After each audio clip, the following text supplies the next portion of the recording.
वर्गमूल टॉपिक पे ये सेकंड वीडियो है। इससे पहले की वीडियो में जो हमने शॉर्ट ट्रिक डिस्कस की थी वो एग्ज़ाम में डेफिनेटली आपका काफ़ी टाइम बचाएंगी, तो उस वीडियो को भी आप ज़रूर देखना।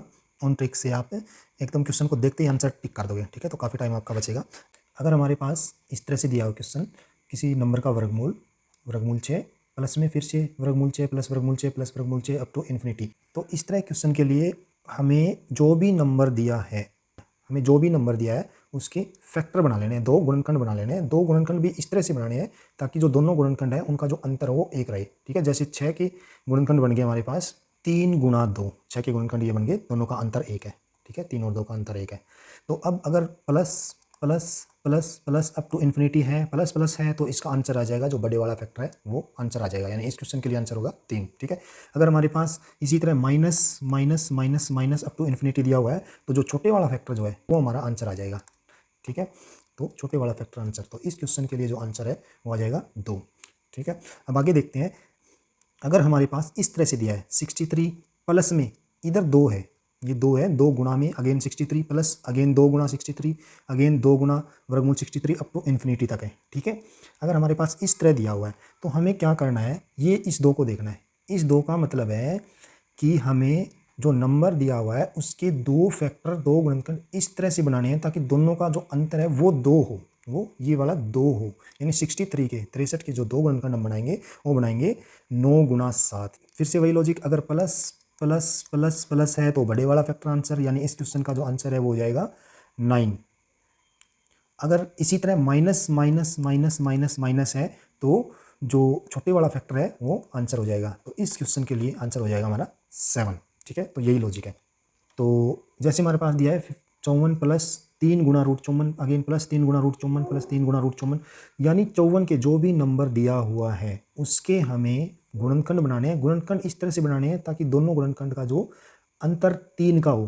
तो 54 के गुणनखंड क्या बन जाएंगे, 54 के गुणनखंड बन जाएंगे 9 गुणा 6, ठीक है। अब अगर प्लस प्लस प्लस प्लस है तो आंसर आएगा बड़े वाला फैक्टर, बड़े वाला गुणनखंड, यानी इस क्वेश्चन के लिए आंसर आ जाएगा हमारा 9, ठीक है। अगर इसी तरह माइनस माइनस माइनस है तो हमारा आंसर आ जाएगा छोटे वाला फैक्टर, यानी इस क्वेश्चन के लिए जो आंसर है वो आ जाएगा 6, ठीक है। तो इसी तरह से आगे सीरीज चलती रहेगी। अगर इधर 4 4 4 आ जाए, ठीक है, तो आपको गुणनखंड इस तरह से बनाने हैं ताकि जो दोनों गुणनखंड है उनका अंतर 4 हो।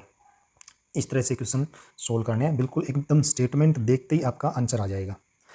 अब एक बात और देखो, अगर हमारे पास दिया है जैसे 63 दिया हुआ है, 63 एक टू 63 और 2 इस तरह से दिया हुआ है, और एक है 63 और ये 2 इस तरह से दिया हुआ है, ठीक है। इन दोनों में भी अंतर है। इन दोनों में क्या अंतर है, जो ये पहले वाला 63 है इसके जो 2 है वो गुणा में है, यानी ये है 2 गुणा में 63,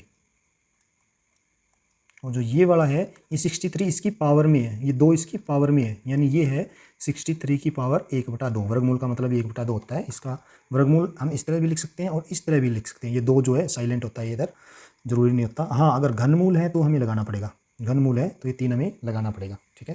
अब जैसे हमारे पास दिया है वर्गमूल 5, अब कोई निशान नहीं है, इसका मतलब ये गुणा में है, गुणा में वर्गमूल 5, फिर एक बार फिर गुणा में वर्गमूल 5 गुणा वर्गमूल 5 अप टू इन्फिनिटी तक हमारे पास दिया है।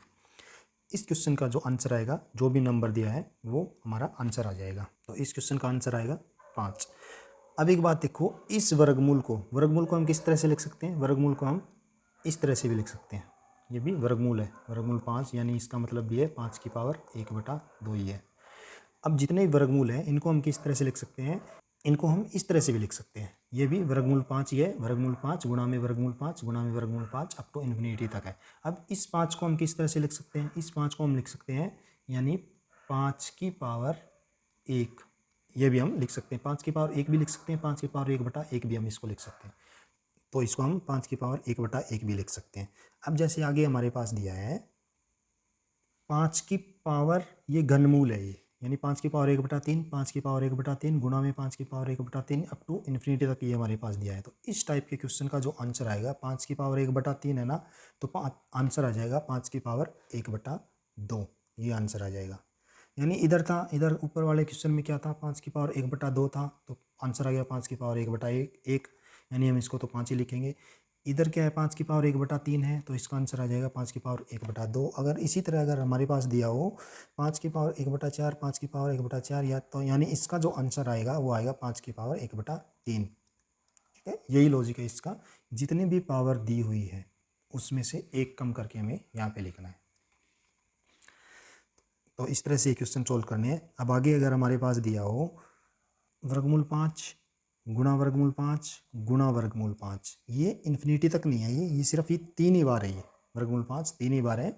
इस तरह क्वेश्चन को हमें कैसे सोल्व करना है? इस तरह क्वेश्चन के लिए जो आंसर आएगा वो जो भी नंबर दिया हुआ है वो तो आंसर आएगा ही, यानी आंसर में 5 तो आएगा ही। अब 5 की कुछ पावर आएगी है, वो पावर कितनी आएगी? जितनी बार भी वर्गमूल दिया हुआ है सब वर्गमूल के नाम का 2 2 और ये तीसरे वर्गमूल के नाम का भी 2, जितनी बार भी वर्गमूल दिया हुआ है उतनी बार 2 की आपस में गुणा करानी है, यानी 2 गुणा 2 गुणा 2, ये हमारे पास बन गया 8। ठीक है, ये 8 बटा में आएगा और इसके ऊपर क्या आएगा? 8 में से 1 कम करके लिख दो 7। ठीक है, तो इस क्वेश्चन का आंसर हमारे पास आ जाएगा 5⁻7/8। अब नेक्स्ट टाइप देख लेते हैं। अब जैसे हमारे पास दिया हुआ है ये वाला क्वेश्चन दिया हुआ है, ठीक है, तो इस टाइप के क्वेश्चन को कैसे सोल्व करेंगे? हमें ये दिख रहा है राइट साइड से 64 का पूरा पूरा वर्गमूल निकल जाता है 8। तो इस तरह के क्वेश्चन को राइट साइड से हम सोल्व करना शुरू करेंगे, राइट टू लेफ्ट हम चलेंगे।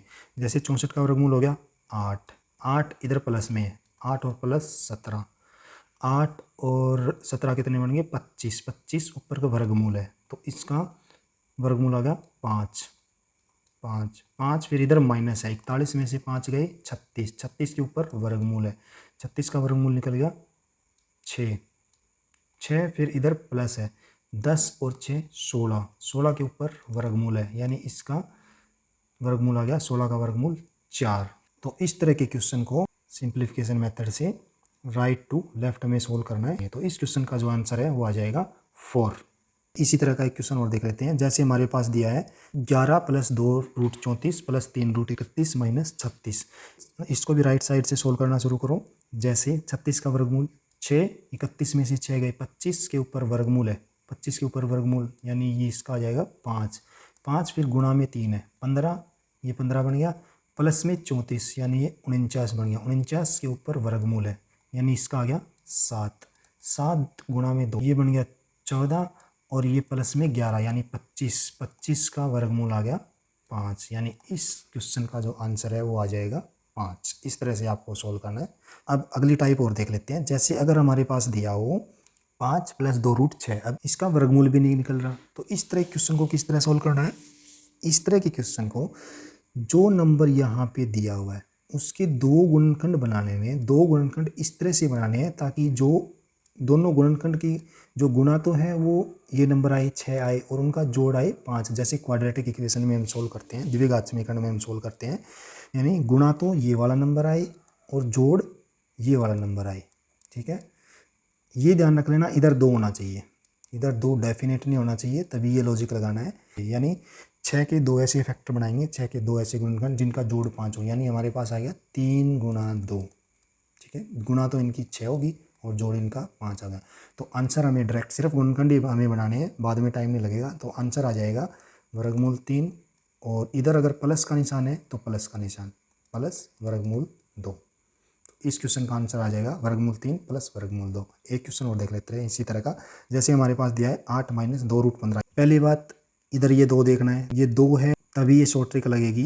तो अगर इधर 2 है तो 15 के में 2 फैक्टर बना लेने हैं ताकि दोनों की गुणा तो 15 हो और जोड़ उनका 8 हो। तो 15 के फैक्टर बन जाएंगे 5 × 3, 5 × 3। ठीक है, अगर इधर माइनस का निशान है तो माइनस का निशान आएगा, वर्गमूल 5 वर्गमूल 3। तो इस क्वेश्चन का आंसर आ जाएगा वर्गमूल 5 - वर्गमूल 3। एक लास्ट क्वेश्चन और देख लेते हैं। जैसे हमारे पास दिया है 13 - 2√36, इधर 2 है, 36 के गुणनखंड क्या बनेंगे? 9 चौके 36, ये गुणनखंड बनेंगे। और अगर इधर माइनस का निशान है तो इधर भी माइनस आएगा, माइनस है तो माइनस आएगा, प्लस है तो प्लस आएगा और दोनों का वर्गमूल हो जाएगा। इस तरह से हमें सोल्व करना है, यानी इस क्वेश्चन का जो आंसर है वो आ जाएगा वर्गमूल 9 - वर्गमूल 4। लेकिन ये फर्दर भी सोल्व हो सकता है। वर्गमूल 9 को हम लिख सकते हैं 3 और माइनस में वर्गमूल 4 को हम लिख सकते हैं 2, यानी इसका आंसर आ जाएगा 3 में से 2 गए 1। अब इसी क्वेश्चन को दूसरी ट्रिक से भी सोल्व कर सकते हैं हम। जैसे ये देखो 36, ये देखो जो 36 है उसका सीधा वर्गमूल निकल रहा है। तो 36 का वर्गमूल आ गया 6 गुणा में ये 2, ये बन गया कितना 12। 12 इधर है माइनस का निशान, 13 में से 12 गए, ये बन गया 1। 1 का ऊपर वर्गमूल है तो 1 का वर्गमूल 1 ही आएगा। ठीक है, तो इस तरह से भी इसका आंसर 1 आएगा और इस तरह से भी इसका आंसर 1 आएगा। तो इस तरह से हमें क्वेश्चन सोल्व करने हैं। वर्गमूल की लगभग काफ़ी टाइप हमने डिस्कस कर लिए हैं, तो ये दोनों वीडियो आप ज़रूर देख लेना। इन दोनों वीडियो में से डेफिनेटली 99% क्वेश्चन आ जाएगा और आपको 1 सेकंड का टाइम भी नहीं लगेगा। ऐसी ऐसी शॉर्ट ट्रिक हमने डिस्कस की है ताकि एग्ज़ाम में आपका काफ़ी टाइम बच सके। Okay, thank you.